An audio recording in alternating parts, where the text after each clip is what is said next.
जय श्री राधे कृष्ण। आप सभी का आपके अपने YouTube channel B K Mishra present में बहुत बहुत स्वागत है। आइए सुनते हैं योगिनी एकादशी व्रत की कथा और अंत में सुनेंगे एकादशी माता की आरती। आप सभी भक्तों को योगिनी एकादशी व्रत की ढेर सारी शुभकामनाएं। आप सभी के जीवन में भगवान विष्णु माता लक्ष्मी की कृपा से आप सभी को सभी प्रकार के सुख और समृद्धि की प्राप्ति हो। आषाढ़ मास कृष्ण पक्ष की एकादशी को इसे योगिनी एकादशी के नाम से जाना जाता है। इस दिन विशेष प्रकार से भगवान विष्णु माता लक्ष्मी और भगवान श्री कृष्ण के चतुर्भुजी स्वरूप की पूजा करनी चाहिए। इस व्रत को धारण करने वाले के ऋषि श्राप, देवी आपदा आदि जैसे आपराधिक कष्ट नष्ट हो जाते हैं तथा रोगों से मुक्ति और सुंदर स्वरूप की प्राप्ति होती है तथा यह व्रत जो कि 88,000 ब्राह्मणों को भोजन कराने के समान पुण्य फलों को प्रदान करने वाली है। तो आइए सुनते हैं योगिनी एकादशी व्रत की कथा और अंत में सुनेंगे एकादशी माता की आरती। तो बोलिए प्रेम से भगवान विष्णु की जय, माता लक्ष्मी की जय, एकादशी माता की जय, सर्वदेवी देवता की जय। बहुत समय पहले की बात है। एक बार भगवान श्री कृष्ण से युधिष्ठिर ने कहा कि हे श्री मधुसूदन जी, ज्येष्ठ शुक्ल पक्ष की निर्जला एकादशी का महात्म्य तो मैं सुन चुका। अब आगे आप आषाढ़ मास के कृष्ण पक्ष की एकादशी का क्या नाम है और क्या महात्म्य है, कृपा करके उसको कहने की दया करिए। श्री कृष्णचंद्र जी ने कहा कि हे युधिष्ठिर, आषाढ़ मास के कृष्ण पक्ष की एकादशी का नाम योगिनी है और यह एकादशी त्रिलोक में मुख्य है। अब मैं पाप नाशिनी पुराण की कथा कहता हूँ, उसको ध्यान पूर्वक सुनिए। कुबेर नाम का एक राजा अलका नगरी का स्वामी था। वह राजा श्री भूतनाथ श्री भगवान शंकर जी की पूजा में सर्वदा ही मग्न रहता था। पूजन के हेतु पुष्प लाने वाला जो मनुष्य था उसका नाम हेममाली था और उसकी स्त्री का नाम विशालाक्षी था। एक समय हेममाली पुष्प लाकर अपनी स्त्री से कामवश होकर घर में ही रह गया। महाराज कुबेर दीपगृह में पूजन कर रहे थे। मध्याह्न का समय हो गया। राजा पुष्पों की प्रतीक्षा कर रहा था, परंतु हेममाली तो अपने घर में स्त्री के साथ आनंद विहार करने में निमग्न था।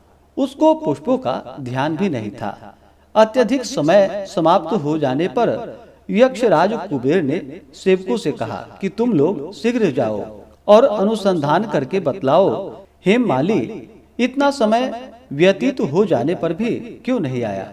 इस प्रकार राजा के क्रोध युक्त वचनों को सुनकर यक्षों ने कहा कि हे महाराज, हेममाली अत्यंत ही कामी मनुष्य है, अतः वह अपने घर के स्त्री के साथ आनंद विहार कर रहा है। यक्षों के वचनों को सुनकर राजा ने और भी अधिक क्रोधित होकर उसको बुला लाने की आज्ञा दी। उधर हेममाली को भी अपना दोष ज्ञात हो चुका था, अतः भय से व्याकुल एवं कांपता हुआ राजा के सामने आया। उसको देखकर राजा ने क्रोध पूर्वक वचनों से कहा, रे पापी दुष्ट, तूने भगवान शंकर का अनादर किया है, अतः तू यहाँ से मृत्यु लोक में जाकर स्त्री से रहित तथा कुष्ठी होकर जीवन यापन कर। राजा के मुख से इन वचनों के निकलते ही वह अपने स्थान से नीचे चला गया और कुष्ठी होकर अत्यंत ही कष्टपूर्ण जीवन यापन करने लगा। परंतु ऐसी दशा में भी भगवान शंकर के पूजन के प्रभाव से उसकी प्राचीन स्मृति नष्ट नहीं हुई। वह कष्टों से पीड़ित अपने पूर्व कर्मों का स्मरण करता हुआ विंध्याचल की ओर गया। वहां पर उसको श्री मार्कंडेय मुनि से साक्षात्कार हो गया। वह अत्यंत ही नम्रता पूर्वक प्रणाम करके उनके ही आश्रम पर बैठ गया। जब मार्कंडेय मुनि ने उनको अत्यंत पीड़ित अवस्था में देखा तो दया के वशीभूत होकर अपने समीप उसको बुलाया और कहा, किस कारण इस प्रकार कष्टों को प्राप्त हुए हो। मुनि के प्रेम पूर्वक वचनों को सुनकर उसने अपनी संपूर्ण पूर्व कथा उनको कह सुनाई और हाथ जोड़कर प्रार्थना की कि हे मुनि जी, अब आप मुझको कोई ऐसी युक्ति बतलाइए कि जिससे यह कष्ट से मुझे निवृत्ति मिल जाए और मैं पूर्व की भांति हो जाऊं। मार्कंडेय मुनि ने कहा, अच्छा, मैं तुमको एक व्रत का उपदेश देता हूँ, उसको ध्यान पूर्वक सुनो, जिससे तुम्हारे ये कष्ट निवृत्त हो जाएंगे। आषाढ़ मास के कृष्ण पक्ष की योगिनी नामक एकादशी का तुम व्रत करो। उसके प्रभाव से तुम्हारा यह सब कष्ट एवं यह कुष्ठ रोग निवृत्त हो जाएगा, सब समाप्त हो जाएगा। इस प्रकार मुनि के वचनों को सुनकर उसने भक्ति पूर्वक प्रणाम किया तथा अत्यंत ही आनंदित होकर उनके कथन अनुसार वह योगिनी नामक एकादशी का व्रत करने लगा। तत्पश्चात व्रत के प्रभाव से वह सब रोगों एवं कष्टों से मुक्त होकर शुद्ध तथा सुंदर स्वरूपवान हो गया। हे राजन, इस प्रकार महत्व प्रदान करने वाला यह व्रत है। 88,000 ब्राह्मणों को भोजन कराने से जो फल प्राप्त होता है, वही फल इस योगिनी नामक एकादशी का व्रत करने से होता है। इस व्रत को मनुष्यों को अवश्य ही करनी चाहिए। तो बोलिए प्रेम से भगवान विष्णु की जय। तो आइए अब सुनते हैं एकादशी माता की आरती। तो बोलिए प्रेम से एकादशी माता की जय। ओम जय एकादशी माता, विष्णु पूजा व्रत को धारण कर शक्ति मुक्ति पाता। ओम जय एकादशी माता, विष्णु पूजा व्रत को धारण कर शक्ति मुक्ति पाता। तेरे नाम गिनाओ देवी भक्ति प्रदान करनी, गण गौरव की देनी माता शास्त्रों में वर्णी।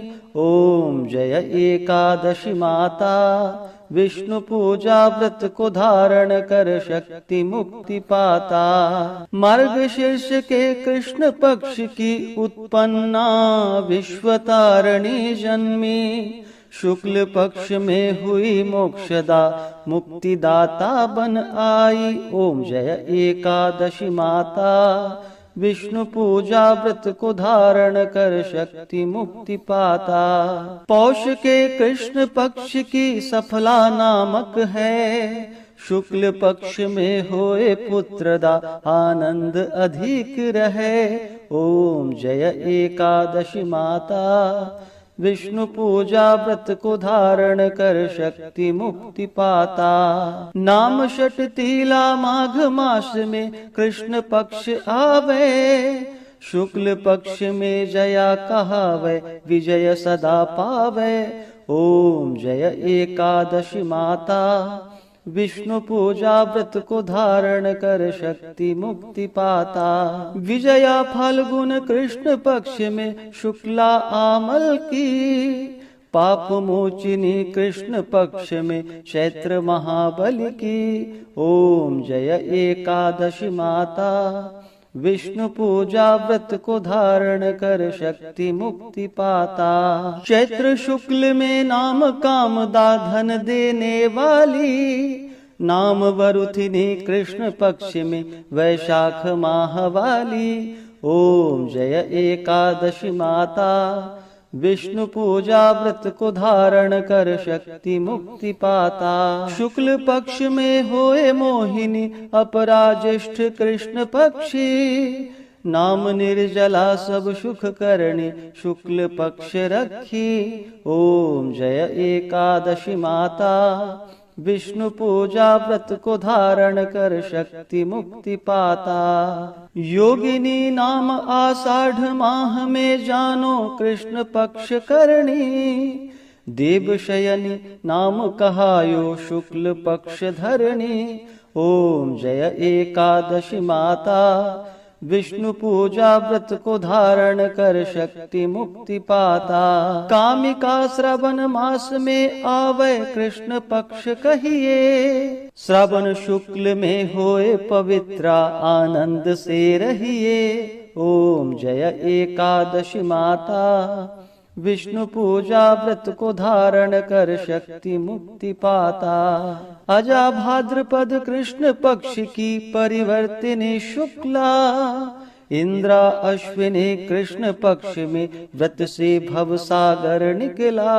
ओम जय एकादशी माता, विष्णु पूजा व्रत को धारण कर शक्ति मुक्ति पाता। पापांकुशा है शुक्ल पक्ष में आप हरणहारी, रमा मास कार्तिक में आवे सुखदायक भारी। ओम जय एकादशी माता, विष्णु पूजा व्रत को धारण कर शक्ति मुक्ति पाता। देवोत्थाने शुक्ल पक्ष की दुखनाशक मैया, पावन मास में करो विनती पार करो नैया। ओम जय एकादशी माता, विष्णु पूजा व्रत को धारण कर शक्ति मुक्ति पाता। परमा कृष्ण पक्ष में होती जन मंगल करणी, शुक्ल मास में होए पद्मिनी दुख दारिद्र हरणी। ओम जय एकादशी माता, विष्णु पूजा व्रत को धारण कर शक्ति मुक्ति पाता। जो कोई आरती एकादशी की भक्ति सहित गावे, जन गुरुदिता स्वर्ग कवासा निश्चय ही पावे। ओम जय एकादशी माता, विष्णु पूजा व्रत को धारण कर शक्ति मुक्ति पाता। ओम जय एकादशी माता, विष्णु पूजा व्रत को धारण कर शक्ति मुक्ति पाता। हाँ, शक्ति मुक्ति पाता। तो बोलिए प्रेम से एकादशी माता की जय, भगवान विष्णु की जय, माता लक्ष्मी की जय, भगवान श्री कृष्ण की जय, सर्व देवी देवता की जय। तो आशा करता हूँ कि यह जानकारी आपको अच्छा लगा हो।